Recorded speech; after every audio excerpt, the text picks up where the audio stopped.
Shalom a todos. Hoy compartiré con ustedes la Parashat Vayetze. Y salió. Esta porción se encuentra en Bereshit capítulo 28 verso 10 hasta el capítulo 32 verso 2. Esta parashá inicia con la salida de Jacob desde Canaán hasta Padam Aram. Estamos hablando de la antigua Mesopotamia y actualmente parte de 3 países de Medio Oriente, Irak, Turquía y Siria, para que tengamos una mejor idea del largo recorrido que hizo Jacob hasta la casa de su tío Labán. Si nos fijamos bien en la lectura, Jacob no sale huyendo de su hogar, sino más bien su padre Isaac es quien lo envía al lugar donde vivía la familia de Rebeca, para que allí su hijo logre encontrar una esposa. En el transcurso de su viaje la noche lo alcanzó. Él decidió descansar y es allí donde recibe un sueño del Todopoderoso. Él vio una escalera que se erigía en la tierra y se levantaba hasta el cielo, y a la vez observó ángeles subiendo y bajando. Pero el propósito de este sueño era de que el Eterno quería declararle la misma promesa que le había dado a su abuelo Abraham y a su padre Isaac. Esta promesa se encuentra en Bereshit capítulo 28, del verso 13 al verso 15. Luego del sueño, Betel fue el escenario de la primera manifestación del Eterno a Jacob. Según el texto, Jacob no había experimentado algo tan contundente como en aquella noche. Pero una cosa debemos recalcar aquí, y es que en la promesa el Eterno añade algo más, que lo haría volver a la tierra de Canaán nuevamente. Jacob fue el único patriarca en salir de Canaán a Mesopotamia para enfrentar una vida lejos de sus padres, de su hermano y de toda la gente que lo amaba. Él no se fue a causa de una sequía en aquel lugar, como sucedió en el caso de Abraham e Isaac, sino más bien por orden de su padre, y solo el Eterno sabía cuánto tiempo tomaría en hacerlo regresar. Fue por tal motivo la imperiosa necesidad del Eterno en manifestarse a Jacob antes de que él viviera todo lo que estaba a punto de vivir durante 20 años en esa tierra extraña. Creo que es importante meditar en lo difícil que fue para su familia no ver a Jacob durante tanto tiempo. Y en realidad este caso también se ve reflejado en nosotros mismos cuando alguien de nuestro entorno se va lejos. Esto puede producir tristeza, pues son en estas circunstancias cuando nos damos cuenta lo importantes que son y la falta que nos hacen. La partida de Yeshua de esta tierra es el caso más sobresaliente a considerar si la alineamos con la partida de Jacob, ya que toda la escritura se resume en Yeshua y el plan de redención para la humanidad. Yeshua fue el tzadik, el justo por excelencia, que partió de aquí y dejó un enorme vacío en sus discípulos que nadie más podía llenar. Los corazones de sus discípulos se sintieron como si hubieran sido arrancados de ellos. Pensaron que habían perdido para siempre a su maestro y amigo. Sin embargo, Él se les aparece después de su resurrección y sus corazones tomaron ánimo nuevamente. Esto lo refleja el libro de Lucas en el capítulo 24, verso 32. ¿No ardían nuestros corazones mientras Él nos hablaba en el camino cuando nos abría las Escrituras?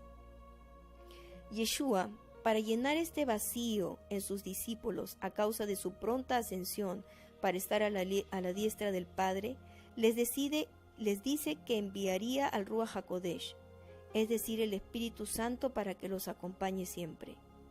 Ahora que nosotros somos sus discípulos, también seguimos siendo sustentados por el Ruach del santuario hasta su regreso. Ese debería ser nuestro anhelo constante, pedir a nuestro Padre Celestial que envíe a nuestro amado, al que anhelamos con toda nuestra mente y corazón. Por ningún motivo debemos tomar como tardanza su regreso. Este mundo está colapsado con tanta maldad por doquier. Yeshua mismo dijo que los tiempos han sido acortados por amor a los escogidos. Ahora tomaremos un cambio radical en la apreciación de esta parashá para mirar debajo del tapete la riqueza revelada en el sueño que tuvo Jacob. Si leemos en el libro del Shaliach Yohanan, más conocido como el apóstol Juan, en el capítulo 1, verso 47, dice así: Y Yeshua dijo: en verdad os digo que veréis el cielo abierto y a los ángeles de Elohim subiendo y bajando sobre el Hijo del Hombre. Esta declaración de Yeshua al comienzo de su ministerio, cuando estaba en busca de sus discípulos, maximiza en su real dimensión el sueño de Jacob y su cumplimiento. Realmente lo que Jacob vio estaba reservado para el Hijo del Hombre, para Yeshua nuestro Mashiach. Tenía que venir él, la descendencia en la cual serían y son benditas todas las naciones de la tierra. Asimismo, cuando analizamos el libro de Lucas, este se caracteriza en enfatizar la vida de oración permanente de Yeshua mientras estuvo en esta tierra. Yeshua es esa escalera. Por medio de él el reino del Eterno se ha acercado a nosotros. Ahora trataremos de no dejar cabos sueltos en cuanto a los ángeles subiendo y bajando de esta escalera. Lo más lógico es que los ángeles bajen y suban, pero debemos entender que los ángeles en hebreo, malachim, cumplen la función de mensajeros. Cada vez que Yeshua oraba, sus peticiones eran llevadas por estos mensajeros, es decir, desde aquí abajo hasta el trono de nuestro Padre Celestial, y a la vez eran respondidas y traídas de regreso. Esto parece a nuestra percepción un método un tanto largo y engorroso, pero a decir verdad, no lo es. Así trabaja el Eterno. Él usa todas sus huestes para intervenir en este mundo que es completamente diferente de donde nuestro Padre está. Por eso Yeshua tuvo la capacidad de resistir al adversario en el desierto. Pudo sanar enfermos, liberar a personas de espíritus inmundos, resucitar muertos y ser fortalecido antes de que muriera por todos nosotros. Las manifestaciones de estos mensajeros son evidentes en dos textos. Uno se encuentra en el libro de Mateo capítulo 4 verso 11. Después de su ayuno, el adversario entonces lo dejó y aquí ángeles vinieron y le servían. Y la otra se encuentra en Lucas capítulo 22 verso 43. Entonces se le apareció un ángel del cielo para fortalecerlo. Esto fue cuando Yeshua estaba orando en Getsemaní antes de ser llevado a la muerte. En hebreo la frase en verdad os digo, enfatiza y da fuerza a lo que se ha declarado.